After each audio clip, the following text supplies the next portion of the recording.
அருட்பெருஞ்சோதி அருட்பெருஞ்சோதி தனிப்பெரும் கருணை அருட்பெருஞ்சோதி. எல்லா உயிர்களும் இன்புற்று வாழ்க, வள்ளல் மலரடி வாழ்க வாழ்க, கொல்லா விரதம் குவளை எல்லாம் ஓங்குக, நல்லோர் நினைத்த நலம் பெறுக, நன்றி நினைத்த எல்லோரும் வாழ்க இசைந்து. உலக மக்களே, அறிவார்ந்த அன்பர்களே, ஆண்மநேய ஒருமைப்பாடுடைய அன்பர்களே, வல்லப்பமான கல்லிய திருவற்பாவில் 3ஆம் திருமுறையில் பதிகம் 6 இன்பக் கிளவி என்ற பதிகத்தில் இருக்கின்ற பாடலுடைய விளக்கங்களை பார்த்து கொண்டிருக்கிறோம். இன்பக் கிளவி மொத்தம் 10 பாடல்களை கொண்டது. ஒவ்வொரு பாடலிலும் இறைவன் தியாகராஜ பெருமான் எப்படி தன் வீட்டிற்கு வந்தார் என்பதையும், வீட்டிற்கு வந்து எப்படியெல்லாம் அங்கே நிகழ்வுகள் நடந்தன என்பதையும் ஒவ்வொரு பாடலிலும் ஒவ்வொரு விதமாக நமக்கு அருளியிருக்கிறார்கள். நம்மளையெல்லாம் படைத்து காத்து கொண்டிருக்கின்ற அருட்பெருஞ்சோதி ஆண்டவராகிய நமது வல்லற்பமானவர்கள். இன்பக் கிளவி என்பது இறைவனை வீட்டிலே, இறைவன் வீட்டிற்கு வந்த பிறகு வீட்டிற்குள்ளே அமர்ந்து கொண்டு இறைவனோடு பேசுகின்ற பேச்சுக்கள். அதாவது ஒரு காதலியும் காதலனும் சந்தித்து கொண்டால் எப்படி இன்பமாக பேசுவார்களோ அதுபோல இனிமையாக பேசுவது, அதான் இன்பக் கிளவி என்று அந்த தலைப்பு, அந்த பதியத்திற்கு நமது இறைவன் வல்லப்பமானவர்கள் வழங்கியிருக்கிறார்கள். இறைவனோடு சேர்ந்து இருந்து மகிழ்ந்திருப்பது எப்படியெல்லாம் இன்பத்தை கொடுத்தது, எப்படியெல்லாம் சந்தோஷத்தை கொடுத்தது என்பதை ஒவ்வொரு பாடலிலும் தெளிவாக நமக்கு அருளியிருக்கிறார்கள் வல்லப்பமானவர்கள். இதற்கு முன்னாலே, இந்த 3ஆம் திருமுறையில் இதற்கு முன்னால் இருந்த பதிகத்திலே நாம் பார்த்த பாடலுடைய சுருக்கம். இறைவன் அவர்கள், நமது வல்லப்பமானவர்கள் இந்த மண்ணுலைக்கு வருவிக்க உற்று, ஒரு தாயின் வழியாக இந்த மண்ணுலைக்கு வருவிக்க உற்று 9 ஆண்டுகள் வரையிலும் தான் யார் என்ற நிலையில் தெரியாமல் இருந்து கொண்டிருக்கிறார்கள். 9 ஆண்டுகள் கழித்து, அதாவது வருவிக்க உற்று 9 ஆண்டுகள் கழித்து இறைவன் அருட்பெருஞ்சோதி ஆண்டவர் வந்து மறைப்பை நீக்குகிறார். மறைப்பை நீக்கிய உடனே ஆட்கொண்ட பிறகு அந்த மறைப்பு நீங்குகிறது. இறைவன் எந்த அருளையும் கொடுக்கவில்லை. மகனே, உன்னை நான் ஆட்கொண்டேன் என்று சொல்லி வல்லற்பமனுடைய மறைப்பை நீக்கிவிட்டு செல்லுகிறார். அப்போ இவருக்கு தெரிகிறது, நாம் இறைவனால் வருவிக்க உற்றவன் என்ற நிலை மட்டும் அவருக்கு தெரிகிறது. வேறு எந்த நிலையும் அவருக்கு தெரியவில்லை. அப்போ திருவொற்றியூருக்கு செல்லுகிறார். 9ஆவது ஆண்டில் திருவொற்றியூருக்கு செல்லுகிறார். 1ஆம் ஆண்டிலிருந்து வருவிக்க 1ஆம் ஆண்டிலிருந்து 8 ஆண்டுகள் வரையிலும் கந்தகோட்டத்திலையும் ஏழுகணர் தெருவிலும் தான் இருக்கிறார். 8 ஆண்டுகள் கழித்து 9ஆவது ஆண்டில் இறைவன் ஆட்கொண்ட பிறகு இந்த சமயங்களும் மதங்களும் மார்க்கங்களும் சூழ்ந்திருந்த காலகட்டங்களில் தியாகராஜ பெருமான் தான் இறைவன் என்ற நிலையில் இருந்து கொண்டு சமயங்களிலும் மதங்களிலும் மார்க்கங்களிலும் சொல்லப்பட்ட நெறிகளை பின்பற்றி கொண்டுதான் நமது குழந்தை இறைவன் வல்லப்பமானவர்கள் இருந்தார் என்பதை இங்கே தெளிவுபட நான் விரும்புகிறேன். அப்போ இந்த காலகட்டங்களில் திருவொற்றியிலே இருக்கும்போது இறைவன் தியாகராஜ பெருமான் வந்து காட்சி கொடுத்து மறைந்து விடுகிறார். அதன் பிறகு திருவிழா வீதி வரும்போது, பவனி வரும்போது நமது இறைவன் வல்லப்பமானவர்கள் அங்கே நின்று கொண்டிருந்த போது, தெருவிலே நின்று கொண்டிருந்த போது தியாகராஜ பெருமான் இவரை பார்த்து திரும்பி பார்க்காமல் ஓடுகிறார். அப்போ உள்ளம் சொல்லுகிறது, அவரிடம் உள்ளம் சொல்லுகிறது, அதாவது ஒரு தோழியிடம் சொல்லுவது போல அந்த பாடல்களை நமக்கு அருளியிருப்பார்கள். அவனுக்கு இருக்க இடம் இல்லை, சுடுகாட்டிலே படுத்து கொண்டிருக்கிறான், உண்பதற்கு உணவு இல்லை, பிச்சை எடுத்து உண்டு கொண்டிருக்கிறான், உடுக்க உடை இல்லை, கோமணம் கட்டி கொண்டிருக்கிறான். அவனை விரும்பி நீ என்ன பலனை அடையப் போகிறாய் என்றெல்லாம் ஒரு பதியத்திலே நமக்கு அருளியிருக்கிறார்கள். இவருக்கு பதில் சொல்லுவார், இருந்தாலும் பரவாயில்லை, அவன் உண்ண உடுக்க இடுக்க இடம் இல்லாட்டாலும் பரவாயில்லை, நான் அவனை காதலிக்கிறேன், நான் அவரை மறக்க முடியாது என்று சொல்லுகிறார். அதன் பிறகு நிலைகள் மாறுகிறது. இறைவன் வந்தபாடில்லை, மனம் வருந்தி தன்னுடைய மனக்குமுறலை நாரையிடம் சொல்லி தூது அனுப்புகிறார், எந்த பயனும் இல்லை. கிளிகளையும் தூது அனுப்புகிறார், எந்த பலனும் இல்லை. இப்போ இந்த காலகட்டங்கள்லாம் முடிந்த பிறகு இறைவன் தன்னை தேடி வீட்டுக்கு வருகிறார். தியாகராஜ பெருமான் தான் இறைவன் என்று அந்த காலகட்டங்களில் அவர் சொல்லுகிறார். ஏனென்றால் சமயங்களும் மதங்களும் மார்க்கங்களும் சூழ்ந்திருந்த காலகட்டம். அப்போ அவருக்கு சுத்த சன்மார்க்கம் தெரியாது, அருட்பெருஞ்சோதி தான் ஆண்டவர்னு தெரியாது அவருக்கு. ஆதியும் அந்தமில்லா தோன்றிய இறைவன் அருட்பெருஞ்சோதி என்று அவருக்கு தெரியாது. தெரிந்த பிறகுதான் நமக்கு அவரை உலக மக்களுக்கு தெரிவிக்கிறார். அந்த நிலையில் இருக்கும்போது இறைவன் இவர் வீட்டுக்கு வருகிறார். வீட்டிலே இருந்து கொண்டு எப்படியெல்லாம் உரையாடுகிறார்கள் என்பதை ஒவ்வொரு பாடலின் மூலமாக நாம் பார்த்து கொண்டிருக்கிறோம். இன்று நாம் பார்க்க வேண்டிய பாடல் 5வது பாடல், 3ஆம் திருமுறை இன்பக் கிளவி 6வது பதிகம் 5வது பாடல். பாடலை நன்றாக கவனியுங்கள். இந்த பாடலுடைய விளக்கத்தை பார்த்த பிறகு, இந்த பாடலுடைய தெளிவுரையை பார்த்த பிறகு,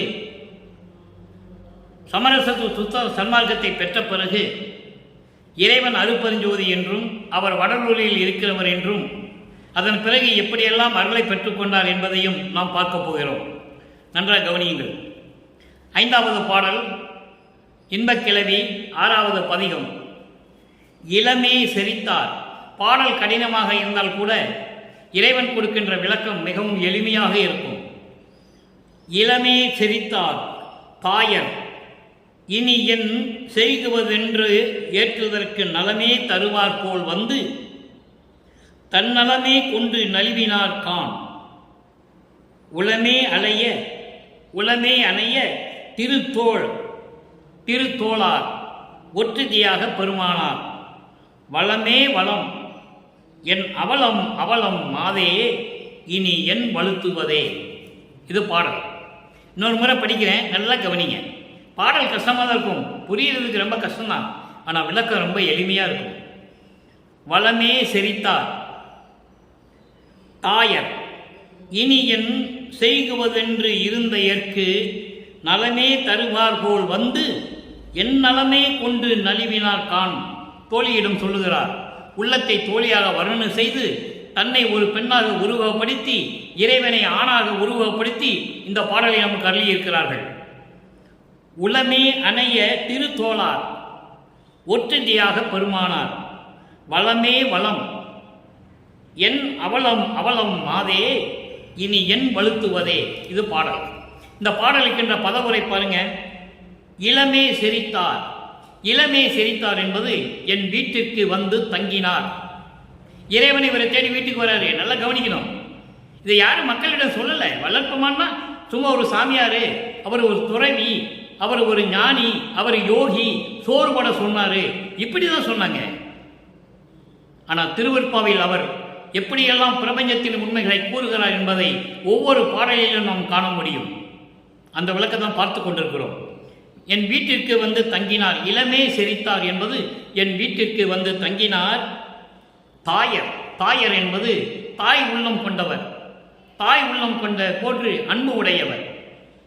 ஒரு தாய் எப்படி ஒரு குழந்தையை அரவணைக்குமோ அதுபோன்று அன்பு உடையவர். என் செய்குவதென்று இருந்த எற்கு. இப்படி இறைவன் திடீரென்று வீட்டிற்கு வந்தவுடனே நாம் தேடியும் பார்க்க முடியாத இறைவன் தியாகராஜ பெருமான். ஏன்னா அப்போதான் தியாகராஜ பெருமான் தான் இறைவன் என்று சொல்லிக் கொண்டிருக்கிறார். நீங்கள் நல்லா கவனிச்சுக்கிட்டே வரணும். 1ஆம் திருமுறையிலிருந்து 4ஆம் திருமுறைக்கும் தியாகராஜ பெருமான் என்று சொல்லுவார், நடராஜன் என்று சொல்லுவார், சிவபெருமான் என்று சொல்லுவார், சொக்கன் என்று சொல்லுவார். இப்படி பல பெயர்களிலே அழைத்துக் கொண்டிருப்பார். காரணம், இந்த பிரபஞ்சம் தோன்றிய காலத்திலிருந்தே சமயங்களும் மதங்களும் மார்க்கங்களும் இருந்த காலகட்டங்களில் அதை சார்ந்தவர்களெல்லாம் இறைவனை இப்படிதான் அழைத்துக் கொண்டு இருந்தார்கள் என்பதுதான் உண்மை. யாராலையும் மறுக்க முடியாது. திருவெற்பாவிலே நமது இறைவன் வல்லற்பமானவர்கள் இதை தெளிவாக அருளியிருக்கிறார்கள். அப்படிப்பட்ட இறைவன் என் வீட்டிற்கு வந்தால் நான் என்ன செய்வதென்று தெரியவில்லை, எனக்கு அருளையெல்லாம் கொடுப்பார், பல நன்மைகளெல்லாம் கொடுப்பார் என்று நான் நினைத்து கொண்டிருக்கிறேன். ஆனால் அவர் என்னுடைய சந்தோஷத்தையும் உள்ளத்தையும் இதயத்தையும் பறித்து கொண்டு சென்று விட்டார். எவ்வளவு அருமையா சொல்றார் பாருங்க.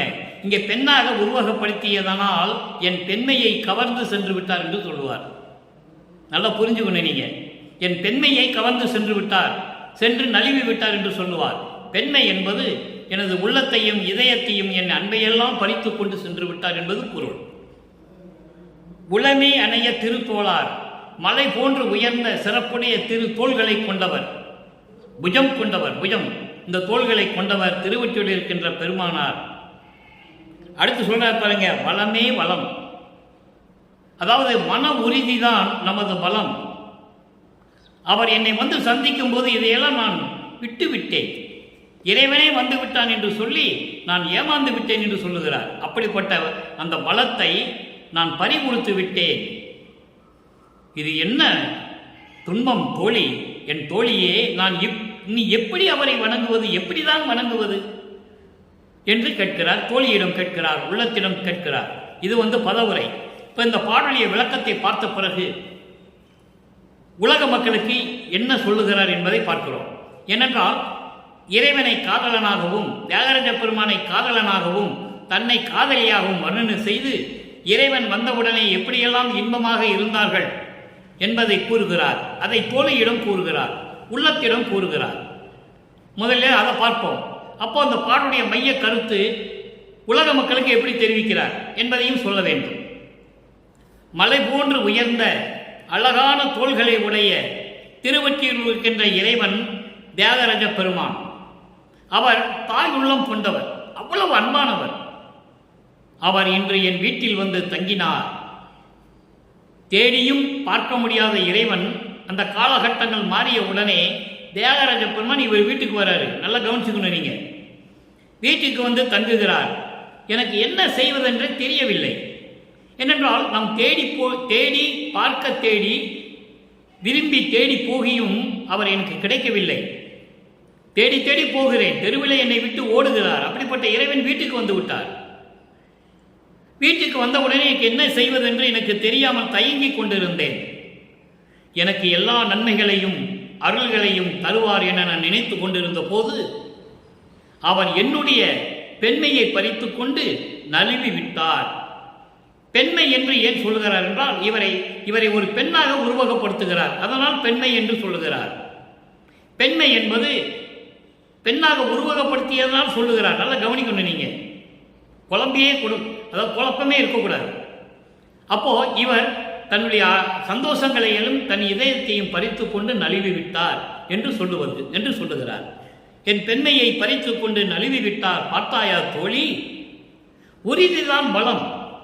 ஆனால் அந்த உறுதியை கூட, அந்த பலத்தை கூட இவர் பார்த்தவுடனே நான் விட்டுவிட்டேன், தளர்ந்து விட்டேன். பார்த்தவுடன் தளர்ந்து விட்டதே தோழி. ஏனென்றால் காதல் மயக்கம், அன்பின் மயக்கம். அந்த மயக்கத்தில் நான் விட்டுவிட்டதனால் என்னுடைய பெண்மையை பறித்து கொண்டு சென்று விட்டார். என்ன துன்பம் தோழி, என்ன கவலையாக இருக்கிறது தெரியுமா? இனி எப்படிதான் நான் அவரை வணங்குவது? நீயே கூறுவாயாக தோழி என்று உள்ளத்தை கேட்கிறார். உள்ளத்தை தோழியாக வர்ணனை செய்தனால் இந்த பாடலை நமக்கு அள்ளி இருக்கிறார்கள் வல்லப்பமான். ஆக இறைவன் தன் வீட்டிற்கு வந்ததையும் அவரோடு சந்தோஷமாக பழகி பேசிக்கொண்டு இருந்ததையும் அதன் பின் இவருடைய பெண்மையை கவர்ந்து விட்டு சென்றதையும் தோழியிடம் சொல்லுகிறார். நீ எப்படிதான் நான் அவரை வணங்குவது, எப்படிதான் அவரை பிடித்துக் கொள்ளுவது என்று கவலையாக இருக்கிறதே தோழி, துன்பமாக இருக்கிறதே தோழி என்று சொல்லி உள்ளத்திடம் கேட்கிறார். இதனால் உலக மக்களுக்கு தெரிவிப்பது என்னவென்றால், வல்லப்பமான் உலக மக்களுக்கு இந்த பாடலின் மூலம் என்ன சொல்லுகிறார் அதையும் சொல்லியாக வேண்டும். அதாவது உலக மக்களே, நான் திருவொற்றியூரிலே இறைவனை காண சென்ற பொழுது என்னை பார்த்து ஓடிய இறைவன், என்னைக்கு காட்சி கொடுத்து மறைந்த இறைவன், நாரையும் கிளிகளையும் தூதி அனுப்பியும் பதில் சொல்லாத இறைவன் திடீரென்று என் வீட்டில் வந்து தங்கிவிட்டார். நான் என்ன செய்வதென்று எனக்கு தெரியவில்லை. திகைத்துக் கொண்டு இருந்தேன். நமக்கு எப்படியும் அருளை தந்து விடுவார், எல்லா பலன்களையும் தருவார் என்று சொல்லி நான் நினைத்து கொண்டிருந்த போது அருளை தருவது போல என் வீட்டிற்கு வந்து நான் எப்படியெல்லாம் அவரிடம் அருளை பெற்று சந்தோஷமாக இருக்க வேண்டும் என்று நினைத்தேனோ அந்த எண்ணத்தை என்னிடம் இருந்து பறித்து கொண்டு, எனது சந்தோஷத்தையும் பறித்து கொண்டு, என் இதயத்தை எடுத்துக்கொண்டு இங்கிருந்து நழுவி விட்டார். இதுதான் கிளவி என்று சொல்லுகிறார். கிளவி என்பது ஊடல்.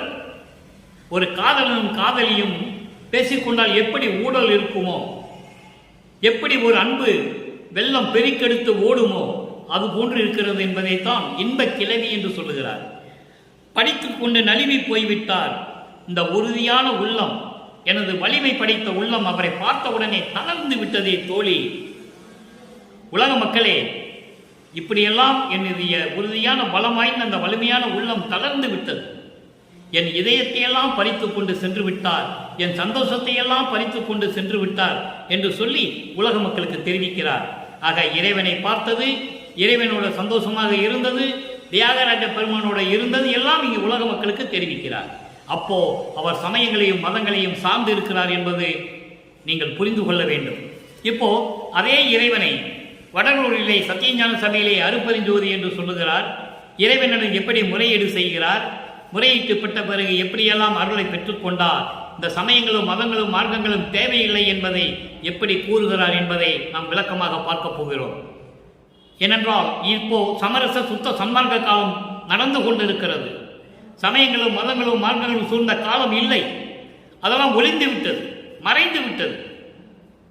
இப்போ 6ஆம் திருமுறையிலே 15வது பதிகம் திருவடி முறையீடு. இறைவனுடைய திருவடிகளுக்கு எப்படி முறையீடு செய்து அருளை பெற்றுக் கொண்டார் என்பதை உலக மக்களுக்கு தெரிவிக்கிறார். நம்மையெல்லாம் படைத்து காத்து கொண்டிருக்கின்ற இறைவன் வல்லப்பமானவர்கள். அடாத காரியங்கள் செய்தனன், முதல்ல பாடலை கவனிங்க, அப்புறம் விளக்கம்.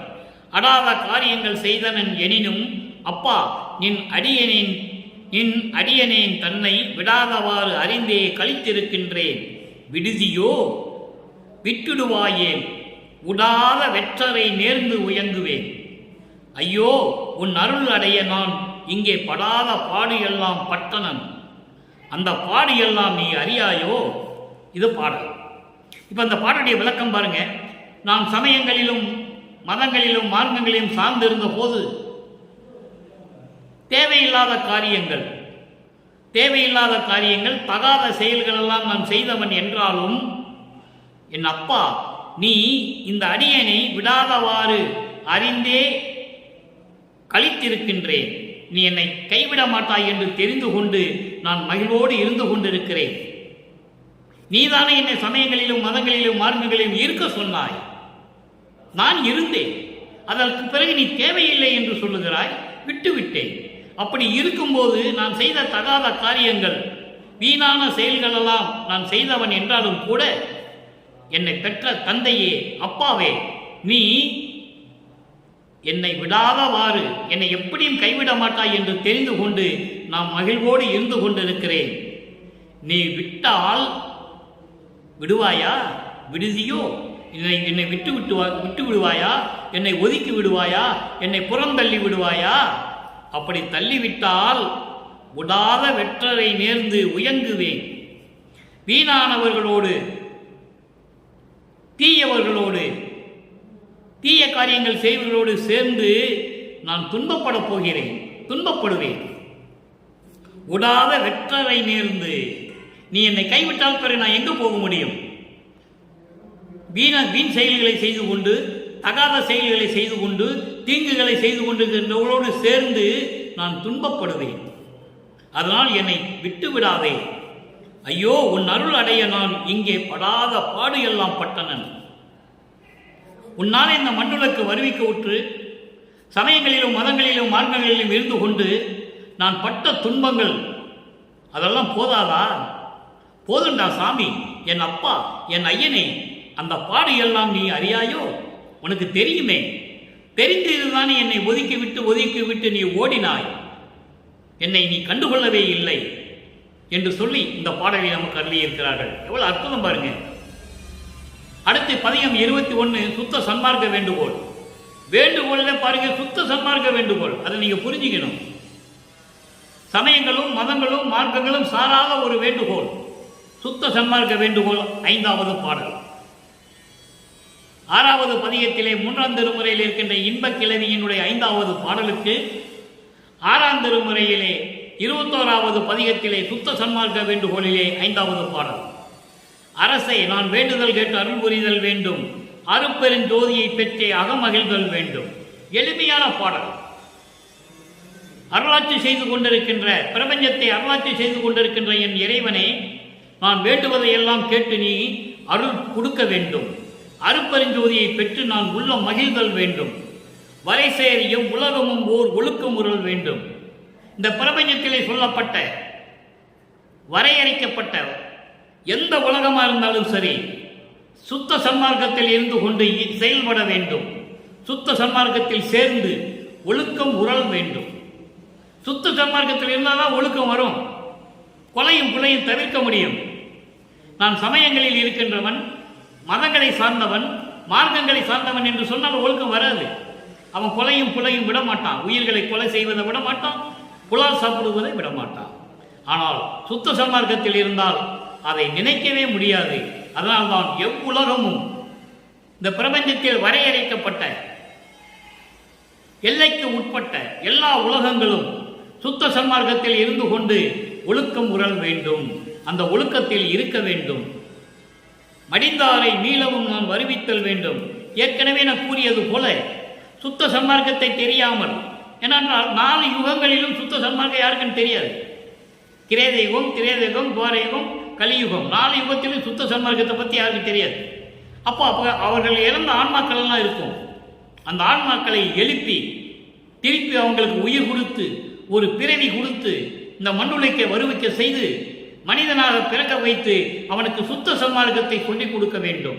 அதற்காவது நான் அவர்களை திருப்பி கொண்டு வர வேண்டும். மீளவும் நான் வருவித்தல் வேண்டும். புரை சேரும் கொலை நெறியும் குலை நெறியும் சிறிதும் பொருந்தாமல் எவ்வுயிரும் புரிந்து உபத்தல் வேண்டும். துன்பங்களை தரக்கூடிய, துயரங்களை தரக்கூடிய இந்த கொலை நெறி, உயிர்களை கொலை செய்வது கொலை நெறி. அந்த உயிர்களை கொலை செய்து அந்த பிண்டங்களை, அந்த மாமிசத்தை, அந்த பிணங்களை உண்பது, இந்த நெறிகளிலிருந்து விடுபட்டு எவ்வுயிரும் புரிந்து கொண்டு மகிழ்வோடு இருக்க வேண்டும். அதான் சொல்றாரு, புரை சேரும் கொலை நெறியும் புலை நெறியும் சிறிதும் பொருந்தாமல். துன்பங்களையும் துயரங்களையும் தரக்கூடிய இந்த சமயங்களிலும் மதங்களிலும் மார்க்கங்களிலும் ஈடுபடாமல் இந்த கொலை நெறியும் புலை நெறியும் தவிர்த்து, எவ்வளவு அற்புதமா சொல்றான்னு பார்க்கணும். எவ்வுயிரும் புரிந்து, எல்லா உயிர்களும் புரிந்து கொண்டு அறிந்து கொண்டு மகிழ்வோடு இருக்க வேண்டும். உரை சேர்வை திருவடிவில் எந்தாயும் நானும் ஒன்றாகி எஞ்சாண்டும் ஓங்குதல் வேண்டுவனே. உரை சேர்மை திருவடிவில் அருளோடும் சிறப்போடும் விளங்கிக் கொண்டிருக்கின்ற அருப்பெருஞ்சோதி வடிவில் என் தாயே நீயும் நானும் ஒன்றாக இருந்து விளங்க வேண்டும் என்று சொல்லி வேண்டுகோள் வைக்கிறார். அடுத்து 23வது பதிகம் சிவ தரிசனம். சிவ தரிசனம் என்பது நான் ஏற்கனவே தினமும் சொல்லிக் கொண்டிருக்கிறேன். சிவ தரிசனம் என்பது அருப்பெருஞ்சோதி தரிசனம். சிவம் வேறு, சிவன் வேறு, மெய் சிவம் வேறு. ஞானம் வேறு, மெஞ்ஞானம் வேறு. அறிவு வேறு, மெஞ்ஞான அறிவு வேறு. நல்லா புரிஞ்சுக்கணும். நீங்க முன்புழைப்பால் உறும் எனவே மொழிகின்றார், மொழியின் முடிவு அறியேன் எல்லாம் செய் முன்னவனே, நீ என் தன் உழைப்பை பார்த்து அருள்வாயே. உண்டு, அனைத்தும் உண்டு. இல்லையே ஒரு நின் தனது சுதந்திரமும் இங்கு எனது சுதந்திரமோ, என் உழைப்பால் என் பயனோ, இறங்கி அருளாயே. நான் யார், என் அறிவு எது, மேல் என்ன மதிப்பவர் ஆர். பொன் உழைப்பால் பெறல் அரிது அருள் இல்லையேல் எல்லாம் பொது நடம் செய் புண்ணியா, நீ எண்ணியவாறு ஆமே. இது பாடல். இந்த பாடலை விளக்கம் பாருங்க. முன் உழைப்பால் உறும் எனவே, ஒருத்தனுக்கு தீமை வரும் என்றால் அவன் இதற்கு முன் என்ன தீமைகள் செய்தானோ அதன்படிதான் நடக்கும். இது பழமொழி, உலகியல் பழமொழி. அப்படி சொல்லுகின்றவர், அப்படி சொல்லுகின்றார்கள். ஒருத்தன் துன்பப்படும் போது, துயரங்களை அனுபவிக்கும் போது சொல்லுவார்கள், இதற்கு முன்னால் நீ என்ன தீமைகளை செய்தேயோ அந்த கர்ம வினைகளை நீ அனுபவித்துக் கொண்டிருக்கிறாய் என்று சொல்லுகிறார்கள். அந்த மொழி, அந்த பழமொழி முடிவு என்னாகுமோ என்று எனக்கு தெரியாது. பழமொழி தானே. நீ என்ன தப்பு செஞ்சியோ இந்த பிறவியில் நீ அனுபவிக்கிறாய், முற்பிறவியில் என்ன செய்தாயோ அதை இப்பிறவியில் அனுபவிக்கிறாய் என்று பழமொழி சொல்வார்கள். ஆனால் அந்த பழமொழியின் முடிவு எனக்கு தெரியாது. எனக்கு தெரியாது. எல்லாம் செய்கின்ற முன்னவனே. முன்னவனே என்பது எல்லாவற்றுக்கும் எல்லாவருக்கும் முதன்மையானவன், ஆதியும் அந்தமில்லா தோன்றிய இறைவன். அதான் முன்னவனே என்று சொல்லுகிறார். அருப்பெருஞ்சோதி தோன்றிய பிறகு, அருப்பெருஞ்சோதி ஆதியும் அந்தமெல்லாம் தோன்றிய பிறகு, பிரபஞ்சத்தை உருவாக்கிய பிறகு எல்லாரையும் உருவாக்கியது அருப்பெருஞ்சோதி. அது அகவலிலே பார்க்கலாம்.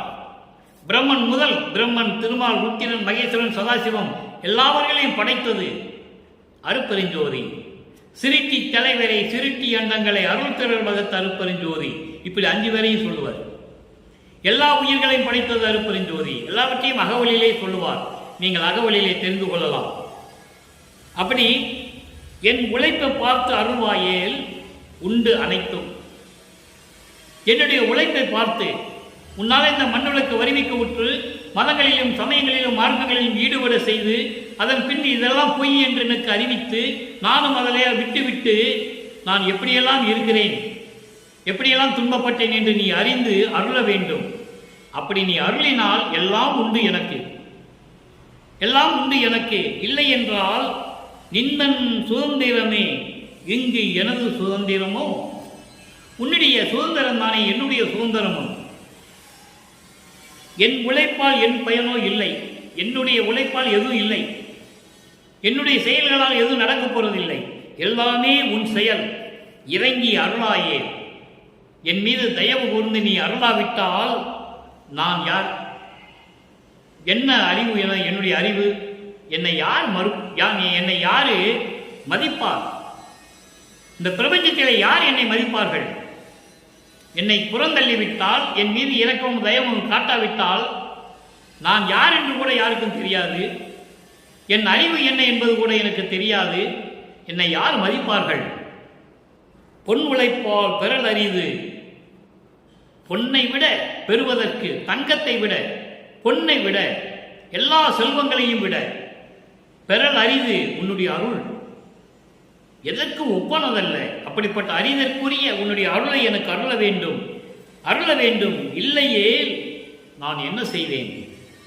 இல்லையே நான் என்ன செய்வேன்? அரசே என்ன செய்வேன்? இறைவனே, என் தந்தையே, எல்லாம் பொது நடம் செய் புண்ணிய நீ எண்ணியவாராமே. இதெல்லாம் நீ எனக்கு கொடுக்காவிட்டால் சத்தியஞான சபையிலே அருள்நடனம் செய்து கொண்டு எல்லாம் வல்ல இறைவனே, இருக்கின்ற இறைவனே, நான் என்ன செய்வேன்? நீயே கூறுவாயாக என்று சொல்லி இந்த பாடலை நமக்கு அருளியிருக்கிறார்கள் நமது இறைவன் வல்லப்பமான் அவர்கள். நல்லா புரிஞ்சுக்கொண்டு நீங்க, வல்லப்பமான் தான் இறைவன். அதனால் தான் இறைவன் என்று சொல்லுகிறேன். அவர்தான் அருட்பெருஞ்சோதி. அதை விளக்கம் வருகிறது. அருட்பெருஞ்சோதி தன் மகனுடன் இரண்டரை கலந்து கொள்ளுகிறார். அதான் கான்செப்ட். ஏன்னா இவர் இறைவன் ஒருவன் என்று சொல்லிவிட்டார். அப்ப இறைவன் ஒருவனாக இருக்கணும். அருட்பெருஞ்சோதி வள்ளலார்னு சொல்லக்கூடாது. வள்ளலார் தான் அருட்பெருஞ்சோதி, அருட்பெருஞ்சோதி தான் வள்ளலார். இறைவன் தான் இறைவன், வள்ளல் பெருமான் தான் இறைவன். அவர் தான் பிரபஞ்சத்தை இயக்கிக் கொண்டிருக்கிறார்.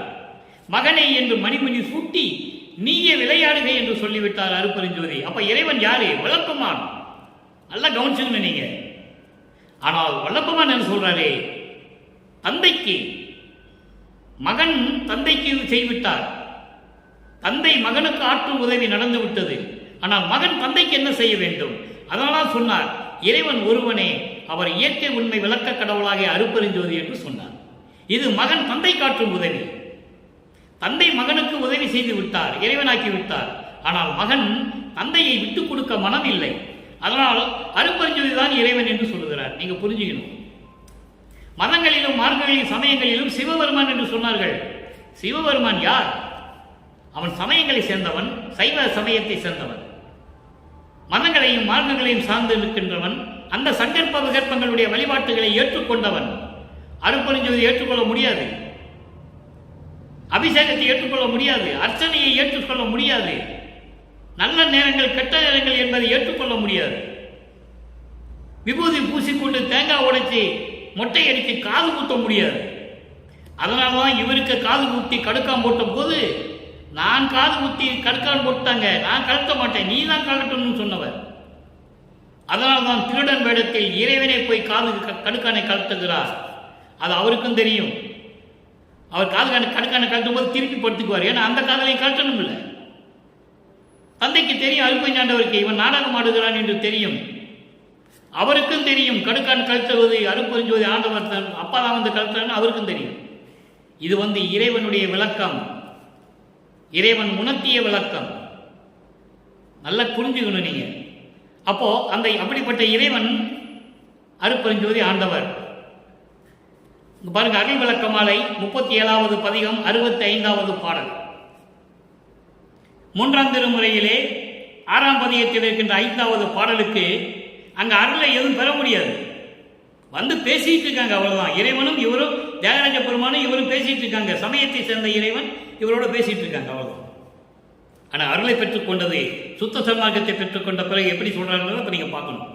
மதம் என்றும் சமயம் என்றும் சாத்திரங்கள் என்றும் மண்ணுகின்ற தேவர் என்றும் மற்றவர்கள் வாழும் பதம் என்றும் பதமடைந்த பத்தர் அனுபவிக்கப்பட்ட அனுபவங்கள் என்றும் பற்பளவாக விரிந்த விதம் என்றும் தெரியாதே மயங்கிய எந்தனக்கு மதங்களையும் சமயங்களையும் மார்க்கங்களையும் சார்ந்து கொண்டு மதங்களிலும் மார்க்கங்களிலும் சமயங்களிலும் சாஸ்திரங்களிலும் சொல்லப்பட்ட கடவுளர்கள் யார் யார் என்று அவர்கள் வாழ்கின்ற இடம் என்றும் அவர்களை வணங்கிய பக்தர்களுக்கு இந்த பதத்தலைவர்கள் வழங்கிய அனுபவம் இருக்கிறதே, இவையெல்லாம் எப்படியெல்லாம் பலவாக விரிந்து எப்படியெல்லாம் சொன்னார்கள் என்பதை நான் நினைத்து பார்த்தபோது ஒன்றும் தெரியாமல் மயங்கிய எந்தனக்கு அற்புதமாக சொல்கிறார். இப்படியெல்லாம் சொன்னார்கள். மதங்கள் என்று சொன்னார்கள், மார்க்கங்கள் என்று சொன்னார்கள், சமயங்கள் என்று சொன்னார்கள், சாஸ்திரங்கள் என்று சொன்னார்கள், இவர்கள் தான் தேவர்கள் என்று சொன்னார்கள். அவர்களெல்லாம் வாழ்கின்ற இடங்களையும் சொன்னார்கள். எதை? கோயில்களை. ஒன்றுக்கு ஒன்று வித்தியாசமாக இருக்கும். எத்தனை கோயில்கள் சமயத்தை மார்க்கத்தை சார்ந்தவர்களுக்கு. அப்போ இவர்களெல்லாம் சொன்னது எப்படியெல்லாம் சொன்னார்கள் என்று புலம்பிக் கொண்டு ஒன்று தெரியாத இருந்த நிலையில், நான் மயங்கிய நிலையில் எந்தனக்கு எனக்கு மட்டும் வெட்ட வெளியா அறிவித்திட்ட அருள் இறையே. வெட்ட வெளியாக, அதான் 16வது வெளி, 16வது நிலை, கடவுள் நிலை அறிந்த அம்மையமாவர். சரியை கிரிய யோகம், இந்த நிலை 12 நிலைகளை கடந்து ஞான சரியிலிருந்து ஆரம்பிக்குது சுத்த சன்மார்க்கம். 13வது நிலையிலிருந்து ஆரம்பிக்கிறது. அதை தான் அகவலிலே சொல்லுவார், திரையோ தசநிலை என்று சொல்லுவார். திரையோ தசநிலை என்பது 13வது நிலை. அந்த நிலையிலிருந்து ஆரம்பிக்கிறது சுத்த சன்மார்க்கம். அதை இங்கே சொல்றது, வெட்ட வெளியாக அறிவித்தாய் என்று சொல்லுகிறார். அதைத்தான் அருள் விளக்க மாலையிலே இன்னொரு பாடலிலே சொல்லுவார். 6 மாத குழந்தையாக இருக்கும்போது நமது இறைவன் வல்லற்பமானவர்கள் அவர்களை சிதம்பரத்துக்கு கூட்டு செல்வார்கள், ஏதோ ஒரு திருவிழாவிற்கு. அங்கேதான் தன் மகனுக்கு சிதம்பர ரகசியத்தை காட்டியது. அதுதான் வெட்ட வெளி. இறைவன் சும்மா நடனம் ஆடிவிட்டு டான்ஸ் ஆடிவிட்டுலாம் இல்லை என்பதை அங்கு சொல்லுவார். நடராஜன் வேறு, நடராஜ பதி வேறு. நடராஜனுக்கே பதி யாரு? சிவனுக்கு பதி யாரு? தியாகராஜ பெருமானுக்கு பதி யார்? அருட்பெருஞ்சோதி. அதுதான் நடராஜபதி மாலை என்று அந்த நடராஜபதி மாலை என்று பதிகமிட்டு அதை பாடலிலே நமக்கு அருளியிருப்பார்கள் நமது இறைவன் வல்லப்பமானவர்கள். தனி நடராஜ பதியை என்று சொல்லுவார். ஆக அப்படிப்பட்ட இடத்திலே தன் மகனுக்கு வெட்ட வெளியாக காட்டியவர் அருட்பெருஞ்சோதி. சிறு பருவத்திலே தில்லைத்தலத்திடையே திரை தூக்க தரிசித்த போது வேய்வகை மேல் காட்டாதே எந்தனக்கே வெளியாய் காட்டிய மெய் உறவா மெய்ப்பொருளே என்று சொல்லுவார். அற்புதமாக இருக்கும். வேய்வகை மேல் காட்டாதே என்பது இந்த சமயங்களையும் மதங்களையும் மார்க்கங்களையும் சார்ந்து கொண்டிருந்த இந்த பதத்தலைவர்களைப் போல காட்டாமல், கழுத்திலே பாம்பு, தலையிலே கங்கை, உடுக்க, சூளம், காலை தூக்கிக்கிட்டு டான்ஸ் ஆடுற மாதிரி காட்டுறது, இப்படியெல்லாம் இல்லாம வெளியாக காட்டிய மெய் உறவாம் எனது உண்மையான உறவான உண்மை தந்தையே, மெய்ப்பொருளே, அருட்பெருஞ்சோதியே என்று ஒரு பாடலிலே சொல்லுவார். அதை தான் இங்கே வெட்ட வெளியாய் என்று சொல்லுகிறார். வெட்ட வெளியாய் அறிவித்திட்ட அருள் இறையே, அருட்பெருஞ்சோதி. அருள் இறை யாரு? அருள் இறைவன் யார்? அருட்பெருஞ்சோதி. அருட்பெருஞ்சோதியே, சதம் ஒன்றும் ஒன்றும் என்பது சேர்ந்திருப்பது. சதம் என்பது அருள், அருளோடு சேர்ந்து இருப்பது. அதான் சதம் ஒன்றும். அருள் சக்தியோடு, அருளாற்றலோடு, அழியாத செயலாக இருக்கும் அருளோடு விளங்கிக் கொண்டிருக்கின்ற சுத்த சிவ சன்மார்க்க சத்தியஞான சபையில் பொதுவில் என்று சொல்லுகிறார். சுத்த சிவ சன்மார்க்க பொதுவில் சத்தியத்தோடு விளங்கிக் கொண்டிருக்கின்ற, அருளோடு விளங்கிக் கொண்டிருக்கின்ற, அழியாத நிலையில் இருக்கின்ற சுத்த சிவ சன்மார்க்கத்தில் இருந்து கொண்டு சத்தியஞான சபையிலே அருள் நடனம் செய்து கொண்டு, தனி நடம் என்று சொல்லுவார், தனி நடம் செய் அரசே, அருள் நடனம் செய்து கொண்டு அருளாட்சி செய்து கொண்டிருக்கின்ற இறைவனே, என் சாற்றும் அணிந்து அருளே, நான் சொல்லுகின்ற பாமாலை எல்லாம், நான் சொல்லுகின்ற முறையீடுகளை எல்லாம், நான் சொல்லுகின்ற விண்ணப்பங்களை எல்லாம் ஏற்றுக்கொண்டு எனக்கு அருள வேண்டும் என்று சொல்லுகிறார். எவ்வளவு அற்புதம் பாருங்க. ஆக இங்க சுத்த சன்மார்க்கத்தை பற்றியும் சுத்த சன்மார்க்கத்தினுடைய தலைவன் இறைவனை பற்றியும் இந்த மதங்களும் சமயங்களும் சாஸ்திரங்கள் எல்லாம் எப்படியெல்லாம் சொல்லிக் கொண்டிருந்த போது நான் மயங்கிக் கொண்டிருந்த காலகட்டங்களில் 24 ஆண்டுகள் வரை இந்த மண்ணுலகை வருவிக்க உற்று 24 ஆண்டுகள் வரை நான் எப்படி மயங்கி இருந்தேன், எப்படி திகைத்துக் கொண்டிருந்தேன். ஒன்றும் தெரியாத நிலையில் என் மயக்கத்தை நீக்கி, அறியாமையை நீக்கி, எனக்கு சுத்த சன்மார்க்கத்தை கொடுத்து எனக்கு வெட்ட வெளியாக என்னை அறிவித்திட்ட அருள் இறையே என்று சொல்லுகிறார். எவ்வளவு அற்புதம் பாருங்க. இதெல்லாம் நீங்கள் புரிஞ்சுக்கணும் மக்களே. அப்ப இறைவன் யார்? அருட்பெருஞ்சோதி. அவருடைய மகன் யார்? வள்ளல் பெருமானார். இந்த பிரபஞ்சத்தை இயக்கிக் கொண்டிருப்பது யார்? வள்ளல் பெருமான் அவர்கள் என்பதை நீங்கள் மறந்துவிடக்கூடாது. அடுத்து பாருங்க, கடைசியாக ஒரு விளக்கம், மெய்யொருள் வியப்பு. மெய்யொருள் வியப்பு 4 வரிதான், அற்புதமாக இருக்கும். அதிலே 95வது பாடல் 3ஆம் திருமுறையிலே இன்பக்கிழவி 6வது பதியத்தில் இருக்கின்ற 5வது பாடலுக்கு முடிவான சுத்த சன்மார்க்க விளக்கம். சுத்த நிலையில் நடு நின்று எங்கும் தோன்றும் ஜோதியே. சுத்த நிலை, சுத்த நிலை என்ன? அத வெட்டவெளி, அதுதான் கடவுள் நிறைந்த அம்மையமாகின்ற நிலை. அந்த நிலையினுடைய நடுவில் நின்று எங்கும் தோன்றும் ஜோதியே. இந்த பிரபஞ்சம் முழுவதும் ஒளி வீசிக்கொண்டு பரிபூர்ணமாக விளங்கிக் கொண்டிருக்கின்ற அருட்பெருஞ்சோதியே, துரிய வெளியை கடந்து அப்பாலும் துலங்கும் ஜோதியே. துரிய வெளியை கடந்து அதற்கு அப்பால் விளங்கிக் கொண்டிருக்கின்ற வெளிதான் சிவஞான வெளி, அதுதான் வெட்ட வெளி. அந்த வெளியில் இருக்கும் ஜோதியே, சித்தர் உள்ளத்தில் சுடர் செய்து ஓங்கும் தெய்வ சோதியே. இந்த சித்தர்களும் முத்தர்களும் விளங்கிக் கொண்டிருக்கிறார்கள். அவர்கள் உள்ளத்திலே சுடர் விட்டு கொண்டிருக்கு விளங்கிக் கொண்டிருக்கின்ற இறைவன் என்று சொல்லுகிறார். இங்கே ஏன் அதை சொல்லுகிறார் என்பதை புரிந்து கொள்ள வேண்டும். காரணம், தேவரும் மூவரும் தேவரும் முத்தரும் சித்தரும் யாவரும் பெற்றிடாயல் எனக்கு அளித்தனை. அதை அகவலிலே கூறுவார்கள் நமது இறைவன் வல்லப்பமானவர்கள். அந்த நிலையை உலக மக்களுக்கு சொல்ல வேண்டும். அந்த சித்தருடைய உள்ளத்திலே கூட ஒளிவிட்டு வீசிக்கொண்டிருக்கின்ற இறைவன் யார்? அருட்பெருஞ்சோதி, சிவபெருமான் அல்ல, நடராஜன் அல்ல என்பதை நீங்கள் புரிந்து கொள்ள வேண்டும். அதை சொல்லுவதற்காகத்தான் நீங்கள் சொல்லுகிறார், சித்தர்கள் உள்ளத்தில் கூட சுடர் செய்து ஓங்கும் தெய்வ சோதியே. மீதியெல்லாம் தேவர்கள் என்று சொல்லுவார், மன்னுகின்ற தேவர் என்று சொல்லுவார். சமயங்களையும் மதங்களையும் மார்க்கங்களையும் பின்பற்றிக் கொண்டிருந்த அத்தனை பேருமே சரி, தேவர்கள் என்று சொல்லுவார், கடவுளர்கள் என்று சொல்லுவதில்லை. இங்க பாருங்க, சித்தர் உள்ளத்தில் சுடர் செய்து ஓங்கும் தெய்வ சோதியே. அவங்க நினைச்சிட்டு இருப்பாங்க சித்தர்களும் முத்தர்களும் முனிவர்கள் தான். ஆனால் அது அப்படி அல்ல. அருட்பெருஞ்சோதியினுடைய அருளுடைய ஒரு பாகம். அருள்மொழியால் சிறிதளவு பெற்றுக்கொண்டு இந்த வையகத்துக்கும் மாணவத்திற்கும் திரிந்தவர்கள் என்று சொல்லுவார் வல்லப்பமானவர்கள். ருத்திரன் முதல் பிரம்மன் முதல் யாராக இருந்தாலும் சரி, புத்தனை கூட சொல்லுவார். புத்தன் என்ற மத தலைவன் கூட, சீக்கிய தலைவன், எல்லா தலைவர்களும், சமண தலைவர்கள் எல்லாம் யாராக இருந்தாலும் சரி, அருள்மொழியால் சிறிதளவு பெற்றுக்கொண்டு இந்த வையகத்துக்கு வானகத்துக்கு மனம் போனபடி திரிந்தவர்கள் என்று சொல்லுவார். அதைத்தான் இங்கு சொல்லுகிறார், உலக மக்களுக்கு தெரியப்படுத்த வேண்டும். சித்தர்களுடைய உள்ளத்தில் இருப்பது அருட்பெருஞ்சோதி. சித்தர் உள்ளத்தில் சுடர் செய்து ஓங்கும் தெய்வ ஜோதியை, அருட்பெருஞ்சோதியை கடவுள் என்று சொல்லுகிறார். மற்றவர்கள் எல்லாம் தேவர்கள் என்று சொல்லுவார். சிற்றம்பலத்தில் நனம் செய்யும் எனக்குள் சிறந்த ஜோதியே. சிற்றம்பலத்திலே அதாவது சிற்றவையிலே அருள் நடனம் செய்து கொண்டு எனக்குள் இருந்து கொண்டிருக்கின்ற சிறந்த ஜோதியே, அருட்பெருஞ்சோதியே என்று சொல்லி இந்த பாடலை நாம் கருளியிருக்கிறார்கள். எனவே அன்பர்களே, அப்படிப்பட்ட இறைவனை தாங்களும் வணங்கி சுத்த சன்மார்க்கத்தில் இருந்து கொண்டு, இதுவரைக்கும் நமக்கு தெரியாது, வல்லப்பெருமான் இந்த மண்ணுலக்கு வருவிக்க உற்ற பிறகுதான் சுத்த சன்மார்க்கம் என்று எல்லாருக்குமே தெரியும். வானவர்களுக்கு கூட, தேவர்களுக்கு கூட, முனிவர்கள் சித்தர்கள் யாராக இருந்தாலும் சரி, வல்லப்பெருமான் இந்த மண்ணுலக்கை வருவிக்க உற்ற பிறகுதான் சுத்த சன்மார்க்கம் என்ற ஒரு மார்க்கம் இருக்கிறது என்பது இந்த பிரபஞ்சத்திற்கே தெரியும். அப்போ இந்த மார்க்கங்களையும் சமயங்களையும் மதங்களையும் எல்லாம் விட்டுவிட்டு, ஜாதிகளை எல்லாம் ஒழித்துவிட்டு, சாதியும் மதமும் சமயமும் பொய் என ஆதியில் உணர்த்திய அருட்பெருஞ்சோதி, எப்படி உருவாச்சு? சமயங்களும் மதங்களும் மார்க்கங்களும் சமயங்களும் எப்படி உருவாச்சு?